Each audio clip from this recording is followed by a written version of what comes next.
जानकी जीवन स्मरण जय जय राम पार्वती पते हर हर महादेव पुंडलीक वरदा हरि विठ्ठल श्री अनंत कोटी ब्रह्मांड नायक राजाधिराज सच्चिदानंद सद्गुरु श्री ब्रह्मचैतन्य महाराज की जय.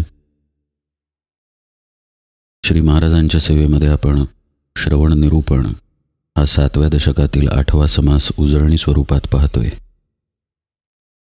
श्रवण अनन्यतेनं घडायला पाहिजे. श्रवण सद्गुरूंकडून संतांकडून घडलं पाहिजे. जो ज्ञानी आहे त्याच्याकडनं घडलं पाहिजे. सत्संगावरी श्रवण यावरती समर्थांनी भर दिला. असं श्रवण आपल्या वृत्तींमध्ये बदल घडवून आणतं. आपण या विषयाकडं थोडं सखोलतेनं पाहूया आणि पुढे अशा श्रवणाच्या परिणामांबद्दल समर्थ जे सांगतात त्याकडेही पाहूया. परमार्थामध्ये काही गोष्टी अत्यंत आवश्यक आहेत. त्यातील एक गोष्ट म्हणजे शरणागतता. दुसरी गोष्ट म्हणजे नम्रता, लीनता. कुठेतरी आपण शरण पाहिजे. कुठेतरी आपण कुणी नाही, आता मी सर्वस्वी तुमचा आहे असा आपला भाव असला पाहिजे. आपली जी बुद्धी आहे ती कायम कशा ना कशाच्या तरी शोधात राहते. जसं एखाद्या चांगल्या पदार्थाचं सुख जिभेमधून मिळतं, चांगल्या स्पर्शाचं सुख त्वचेमधून मिळतं, तसंच मनुष्याच्या बुद्धीमधूनही मनुष्याला सुख मिळत असतं. एखाद्याला समजा गणिते सोडवण्याचा छंद आहे, तो त्याच्या बुद्धीतून आलेला असतो. बुद्धीचा वापर करून गणित सोडवलं जातं. पण एक गणित सोडवल्यानंतर त्याची बुद्धी थांबते का? एका गणितानंतर दुसरं गणित, दुसऱ्या गणितानंतर तिसरं गणित. जितकी जितकी अधिक गणितं सोडवू तितकं तितकं बुद्धीचं सुख मिळत जातं. असंच मनाचं सुखही आहे, चित्ताचं सुखही आहे, आपल्या सर्व इंद्रियांचं सुख आहे.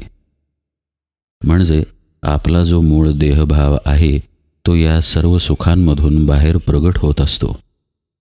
याच्याबरोबर उलट प्रवास परमार्थामध्ये आहे. ही बुद्धी आपल्याला आग्रह करायची आहे. म्हणजे मला काही कळते यातला मी विसर्जित करून केवळ तिथं आत्मस्वरूप बुद्धीमध्ये राहिलं पाहिजे. व्यावसायात्मिका बुद्धी अशी बुद्धी झाली पाहिजे. वेगवेगळे विषय जाणून घेणारी आणि जाणून घेण्यासाठी उत्सुक असणारी अशी देहाच्या अंगानं बाहेर प्रगट होणारी बुद्धी आपल्याला नको आहे. असंच देहाच्या अंगानं प्रगट होणारं मनही आपल्याला नको आहे. ते मन रामरूपच झालं पाहिजे. म्हणजे मनाचं मन पण मुरून तिथे केवळ भगवत स्वरूप शिल्लक राहिलं पाहिजे. ज्ञानेश्वर महाराजांचा ही अवस्था सांगणारा अत्यंत सुंदर अभंग आहे. मन हे राम झाले, मन हे राम झाले, प्रवृत्ती ग्रासुनी कैसे निवृत्तीसी आले. श्रवण कीर्तन पादसेवन कैसे विष्णू स्मरण केले, अर्चन वंदन दास्य सख्य आत्मनिवेदन केले. यम नियम प्राणायाम प्रत्याहार संपादिले, ध्यानधारणा आसन मुद्रा कैसे समाधीसी आले. बोधी बोधले बोधिता नये ऐसे झाले, बाप रखुमा देववरू विठ्ठले, माझे मी पण हरपले. मन हे राम झाले, मन हे राम झाले. मनाचं मनत्व गेल्यानंतरचीच अवस्था ज्ञानेश्वर महाराजांनी सांगितलेली आहे. आता मन गेल्यानंतर तिथं उरणार आत्माच ना. एक भगवंतच तिथं शिल्लक आहे. बाकी सगळे बुडबुडे वरती आलेले आहेत. ते बुडबुडे आपल्याला साधनेनं फोडून टाकायचे आहेत. इतका साधा सोपा अर्थ आहे. मग जेव्हा आपण या बुद्धीच्या नादी लागून किंवा मनाच्या नादी लागून वर्तनाला लागतो तेव्हा अर्थातच आपण त्या भ्रमात अडकून पडतो. पहा, दासबोधावरती लिहिलेला अमुक एक ग्रंथ आपण वाचला, तो समजून घेण्याचा प्रयत्न केला. आपली बुद्धी तिथं थांबत नाही. मग आणखी एक ग्रंथ वाचला, मग आणखी एक असा वाचनाचा पसारा वाढत जातो आणि मनुष्य जीवनभर त्या वाचनाच्या मागेच लागतो. एका ग्रंथामागून दुसरा ग्रंथ, दुसऱ्या ग्रंथामागून तिसरा ग्रंथ असा अभ्यासच करत राहतो. हे झालं बुद्धीच्या नादी लागणं. वाचनाची मनाई नाही, अभ्यासाची परमार्थात मनाई नाही. पण तो अभ्यास, ते वाचन आपल्या पचनासाठी आहे. त्यातली गोष्ट जाणून घेऊन ती कृतीत आणण्यासाठी आहे. नामदेव महाराज म्हणत नाहीत का, नामा म्हणे श्रेष्ठ ग्रंथ ज्ञान देवी, एक तरी ओवी अनुभवावी. म्हणजे ज्ञानेश्वर महाराजांनी ज्ञानेश्वरीत जे सांगितलेलं आहे, अनेक ओव्यांमधून सांगितलेलं आहे, पण त्यातील एक तरी ओवी अनुभवली पाहिजे असं नामदेव महाराज म्हणत आहेत. ती अनुभूती प्रत्यक्ष साधनेशिवाय येऊ शकत नाही आणि साधनेमध्ये अनन्यता असेल तर ती साधना जोरानं होऊ शकत नाही. रामकृष्ण परमहंस म्हणायचे नाहीत का, 5-5 फुटाचे 10 खड्डे खणले तर पाणी कसं लागेल, एकाच ठिकाणी खणत राहिलं तर पाणी लागेल. अशी अनन्यता, अशी एकविधता श्रवणामध्ये सुद्धा आवश्यक आहे. एखाद्या वक्त्याचं बोलणं आवडलं, पटलं, दुसराही बोलणारा उत्तम आहे, मग त्याच्या मागे ऐकायला गेला. तिसराही बोलणारा उत्तम आहे, मग त्याच्या मागे ऐकायला गेला. का गेला मागे? कारण बोलणं आवडलं. हे कुठं आवडलं? हे आपल्या बुद्धीत आवडलं, कारण ते बोलणं आपल्याला पटत होतं म्हणून. असं हे बुद्धीचं सुख आहे. ज्यावेळी आपण या बुद्धीच्या नादाला लागतो, नादाला असा शब्द आहे बरं का, त्यावेळी आपण एक वक्ता, दुसरा वक्ता, तिसरा वक्ता असं फिरत राहतो. जसं वाचन करणारा तो मनुष्य असंख्य ग्रंथच वाचत राहील, तसं बुद्धीच्या नादी लागलेला असा मनुष्य असंख्य लोकांकडून श्रवण करत राहील. प्रत्यक्ष त्याच्या पदरात काही पडणार नाही. ते पडायचं असेल तर कुठेतरी एके ठिकाणी भाव ठेवावा लागतो. तो भाव आपली मदत करतो. जे सांगितलं जातंय ते स्वीकारण्यामध्ये मदत करतो. स्वीकारलं गेल्यानंतर आपण ते आपल्या जीवनात उतरवतो. आता नामस्मरणासारखी साधना पहा. नामस्मरणावरती अनेक संतांनी अनेक प्रकारांनी उपदेश केलेला आहे. पण आपण सद्गुरू म्हणून एकालाच कोणाला तरी मानणं आवश्यक नाही का?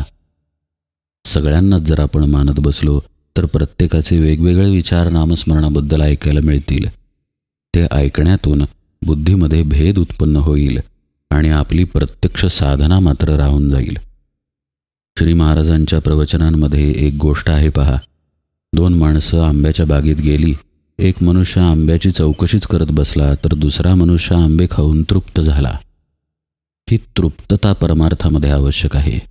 नुसती माहिती गोळा करणं अपेक्षित नाही. म्हणून श्री महाराज आणखी एके ठिकाणी म्हणतात पहा की जेवढं पचेल तेवढंच वाचावं, त्यापुढे वाचायला जाऊ नये. 1000 ग्रंथ वाचण्यापेक्षा एकच ग्रंथ 1000 वेळेला वाचावा, तर आपल्याला त्यातून काहीतरी मिळेल. साधी गोष्ट आहे. आजच्या तारखेचं श्री महाराजांचं प्रवचन, अनेक वेळा तेच प्रवचन पाहावं. आपल्याला प्रत्येक वाक्यावरून तपासत राहावं. आपण असं करतोय का?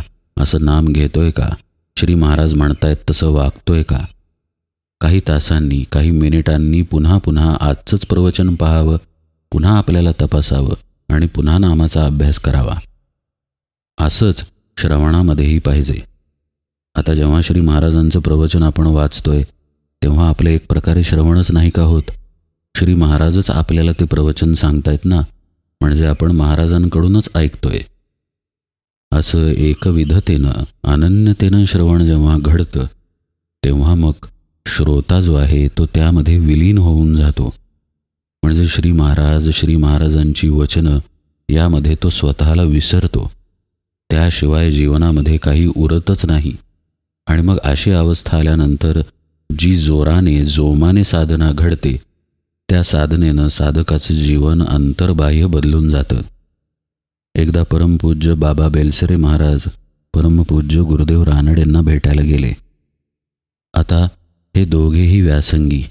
गुरुदेव रानडेंचा व्यासंग तर अफाट होता, पण त्यांच्या घरी गेल्यानंतर परमपूज्य बेलसरे महाराजांना सर्व ग्रंथांवरती धूळ पडलेली दिसली.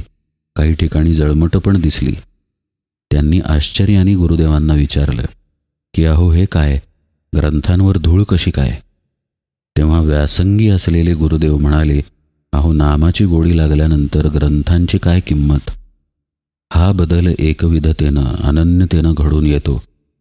नाहीतर मग वाचन करायला पूर्ण जन्मही पुरणार नाही.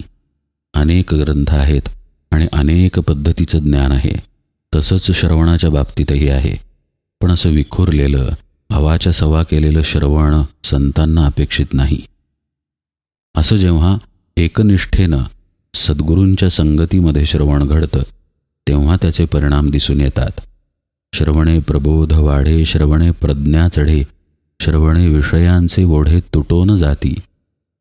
प्रबोध चढे म्हणजे ज्ञानाची अवस्था वाढायला लागते आणि प्रज्ञा चढे म्हणजे त्याच प्रज्ञेचा प्रकाश आतमध्ये पडायला लागतो. ही प्रज्ञा म्हणजे बुद्धीचं ज्ञान नाही बरं का.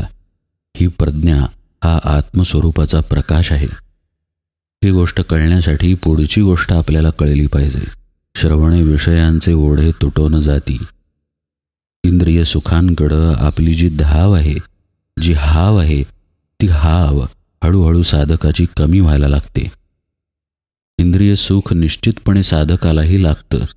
भूक लागल्यानंतर आपण अन्नाचा घास डोक्यावरती ठेवणार नाही, तो मुखातच घालणार. वस्त्रसुद्धा चांगलंच अंगावरती घालणार, काटे लपेटून घेणार नाही. पण विषय सुखाकडे असलेली जी ओढ आहे ती आतमध्ये येते आणि ही केवळ आणि केवळ सद्गुरुपदिष्ट साधनेनं आणि सद्गुरूंच्या कृपेनं येते. ही कृपा आणि साधना का मिळाली? एकविधतेनं मगाशी पाहिलं तसं संतचरणी श्रवण घडलं म्हणून मिळाली. जो असं श्रवण करणारच नाही, जो बुद्धीच्या नादी लागून केवळ वेगवेगळ्या लोकांचा ऐकत बसेल, त्याच्या हाताला साधना मिळणार नाही. साधना मिळाली नाही तर गुरुकृपाही घडणार नाही. अशी ही एकमेकांवर अवलंबून असलेली प्रक्रिया आहे. श्रवणामुळं साधकाच्या जीवनात अंतर्बाह्य जो बदल होतो त्याचा परिणाम इंद्रियांच्या ओढींवरती दिसून येतो. आता केवळ खाद्यपदार्थांच्या विचारांनी तोंडाला पाणी सुटणं बंद होतं. जे मिळालेलं आहे पोटाला त्यात तृप्ती मिळायला लागते. साधक तिथं समाधानानं राहून, शांत राहून स्वतःच्या नामामध्ये, आत्मस्वरूपामध्ये बुडून राहतो. स्नानाची वेळ झाल्यानंतर तो स्नान करेल, भुकेची वेळ झाल्यानंतर जेवण करेल, अंगावरती वस्त्र परिधान करेल, व्यवहारही करेल, पण कुठल्याही इंद्रियांमध्ये आसक्त राहणार नाही. असाच शर्ट का मिळाला, असंच जेवण का झालं, अशीच गादी का आहे आणि हीच गाडी का नाही, अशा पद्धतीची अस्वस्थता त्याच्या ठिकाणी असणार नाही. तो जसा आहे तसा आनंदात राहील. श्रवणामुळं हा बदल घडतो. आपल्या आत असलेल्या दोषांकडं आपल्याकडूनच पाहिलं जातं. असं पहा, जेव्हा श्रवण घडतं त्यावेळी आपण तिथे एकाग्रतेनं उपस्थित असतो. सद्गुरू जे सांगत आहेत ते आतमध्ये उतरत असतं, आपल्या आत झिरपत असतं. आता पुन्हा अनन्यतेचं आणि एकनिष्ठतेचं श्रवण याचं महत्त्व सांगायला नको, ते सांगून झालं. त्याच श्रवणाला गृहीत धरून हा पुढचा उपदेश आहे. जर तसं श्रवण असेल अनन्यतेचं, तर ते जेव्हा आपल्यात मुरत असतं त्यावेळी आपल्या चित्तवृत्ती साहजिकच त्या ठिकाणी एकाग्र होतात. एकाग्रतेनं सद्गुरू जे सांगतायत त्याचं ग्रहण केलं जातं. श्रवणाचा एक कालावधी असतो, तो संपला की साधक त्याच्या जीवनामध्ये उतरतो. अर्धा पाऊण तास श्रवण झाला असेल आणि तो त्याच्या व्यवहारात उतरला तरी त्या श्रवणाचा परिणाम अंतःकरणावरती झालेला असतो. त्यामुळे व्यवहारकाळी कामक्रोधादी षड्रिपूंचे प्रसंग समोर आले तरी तो त्याच्या आत सावध राहू शकतो. जे श्रवण घडलेलं आहे ते श्रवण सावधानतेसाठी मदत करतं. रागाचा प्रसंग येतो, पण आतील सावधानतेमुळं तो आता तितका चिडत नाही जितका पूर्वी चिडत होता. आता प्रमाण कमी होतं आणि असं होत होत एक काळ असा येतो की त्याला रागच येत नाही. त्याच्यावरती बाह्य परिस्थितीचा परिणाम होणं बंद होऊन जातं. असं घडणं म्हणजे श्रवणे विषयांचे ओढे तुटून जाती. हा न्याय प्रत्येक विषयाच्या बाबतीत आहे बरं का. साधक आतमध्ये शांत झाल्यामुळे हे घडून येतं आणि ही आतील शांतता त्याला श्रवणामुळे सापडलेली असते. कारण श्रवण जेव्हा अनन्यतेनं घडतं, एकनिष्ठ भावानं घडतं, तेव्हा त्या श्रवणाशिवाय त्याच्या जीवनामध्ये आणखी कुठलीही जागा असत नाही जिथून उपदेश मिळेल. उपदेशासाठी तो त्या सद्गुरूंकडेच पुन्हा पुन्हा जात राहतो. त्यामुळं नकळतपणे एक प्रकारचं साक्षीत्व त्याच्यामध्ये येतं. लहान लेकराचं कसं असतं पहा, कडेवरच्या लेकराला आईशिवाय दुसरं कोणीही असत नाही. बाकीचे बरेच लोक त्याला कडेवरती घेतील, पण आई ती आई असते. तो आईवरतीच खऱ्या अर्थानं अवलंबून राहतो. तसा एकविधतेनं श्रवण करणारा श्रोता आपल्या त्या सद्गुरूंच्या ठिकाणी अवलंबून राहतो, सद्गुरूंच्या आश्रयानं राहतो आणि त्याचा परिणाम म्हणून सद्गुरूंचंच साक्षीत्व त्याच्या जीवनामध्ये उतरतं. कारण आता जीवनात दुसरं कोणीच नाही ना. त्यामुळं आपल्याकडून जो विचार होतोय, आपल्याकडून जे वर्तन होते, त्याला सद्गुरू पाहणारे आहेत असा भाव अंतरी प्रगट होतो आणि मग हळूहळू चित्तशुद्धी व्हायला लागते. असं पहा, विषय बाहेर आहेत. विषय सेवन करणारं इंद्रिय आपल्या देहाच्या जवळ आहे आणि देहाला चालवणारा भगवंत आत बसलेला आहे. तो भगवंतच आपण असतो. पण देहाला आपण मी समजत असल्यामुळं इंद्रिय मग मी होतात आणि विषय पण माझे होतात. या कचाट्यातून साधकाची सुटका होते ती या एकविधतेनं केलेल्या श्रवणामुळं, सद्गुरू कृपेनं आत प्रगट झालेल्या साक्षी भावामुळं. देहाला वेगळेपणानं पाहायला तो शिकला की इंद्रिय पण वेगळी झालीच, मग विषय पण वेगळे झाले आणि मग विषय सुख पण वेगळं झालं. प्रत्येक ठिकाणी तो त्याच्या सद्गुरूंना, महाराजांना आणून ठेवतो आणि मग विषयांची ओढ कमी होते. आता इथे तर ओढ कमी झाली, पण आत जीवचैतन्य शक्ती आहेच की, तिची ओढ कुठेतरी असणारच. ती ओढ आता भगवंताकडे असते. त्यामुळे मग तो अधिकाधिक अंतर्मुख होतो. पहा, आपलं जिथं लक्ष आहे ना, तिथेच खरे आपण असतो. ऑफिसमध्ये काम सुरू आहे, पण लक्ष जर बायकोकडे असेल तर खरे आपण बायकोपाशीच असतो. घरी आपण बसलो आहे, पण लक्ष ऑफिसमध्ये असेल तर खरे आपण ऑफिसमध्येच असतो. याच न्यायानं जेव्हा वृत्ती अंतर्मुख होतात, त्यावेळी देह कर्मांमध्ये असला तरी तो त्याच्या स्वरूपापाशी राहायला शिकतो आणि मग त्या स्वरूपाबद्दल सद्गुरू जो बोध करत आहेत, तो बोध त्याला जास्तीत जास्त समजायला लागतो. यालाच समर्थ श्रवणे विचार कळे असं म्हणतात. पुढच्याच ओवीत ते म्हणतायत पहा, श्रवणे विचार कळे, श्रवणे ज्ञान हे प्रबळे, श्रवणे वस्तू निवळे साधकासी. जे काही सद्गुरू सांगतात ते खरं पाहता स्वरूपाबद्दलच सांगतात, पण वृत्ती बहिर्मुख असतील तर ते सांगणं तितकं कळणार नाही. अलीकडेपर्यंत जो आपण विषय पाहिला तसं श्रवण घडलं, अंतर्मुखता जीवनामध्ये आली, तर आता सद्गुरू जे सांगतायत ते नीट कळायला लागतं. जे ज्ञान मगाशी आतून प्रगट होत होतं, ओवी आठवून पहा, श्रवणे प्रबोध वाढे, श्रवणे प्रज्ञा चढे. तेच ज्ञान आता आपल्या ठिकाणी प्रबळ व्हायला लागतं. श्रवणे ज्ञान हे प्रबळे. अहम आत्मा याचा निश्चय बुद्धीमध्ये पक्का व्हायला लागतो. त्याला म्हणायचं ज्ञान प्रबळ होणं. श्रवणे वस्तू निवळे साधकासी. ही वस्तू म्हणजेच आपलं स्वरूप आहे.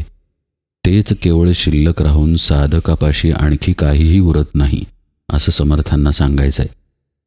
त्याच्यामध्ये जे दोष असतात ते सगळे बाजूला पडतात. सोन्यातील हीण बाजूला पडावं आणि शुद्ध सोनं शिल्लक राहावं, तसं साधकाचं व्हायला लागतं. लक्षात घ्या, सोन्यातील हिणकस आपोआप बाजूला पडणार नाही.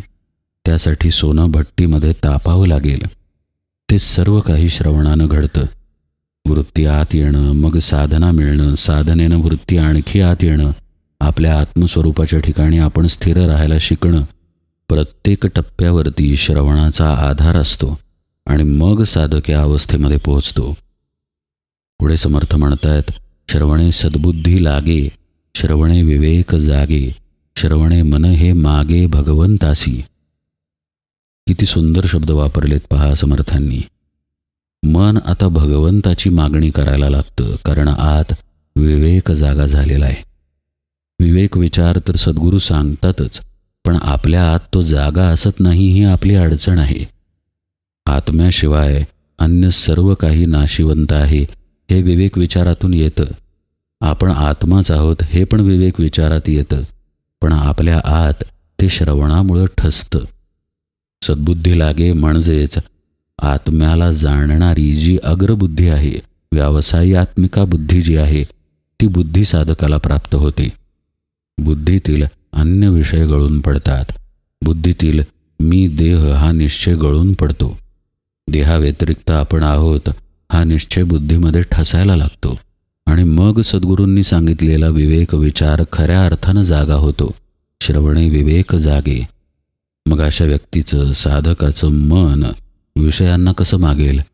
समर्थ म्हणतात, श्रवणे मन हे मागे भगवंतासी. भगवंताचीच विचारणा केली जाते, भगवंताचीच मागणी केली जाते, भगवंताचाच विचार केला जातो. सर्व काही भगवंतापाशी येऊन थांबतं. भगवंताचं प्रेम यातूनच प्रगट होतं आणि त्या प्रेमातूनच तो भगवंताशी एकरूप होऊन जातो. इतकं अलौकिक सामर्थ्य या श्रवणामध्ये आहे. आपल्यापासून काय काय दूर जातं श्रवणामुळं याचं वर्णन समर्थांनी आता पुढं केलेलं आहे.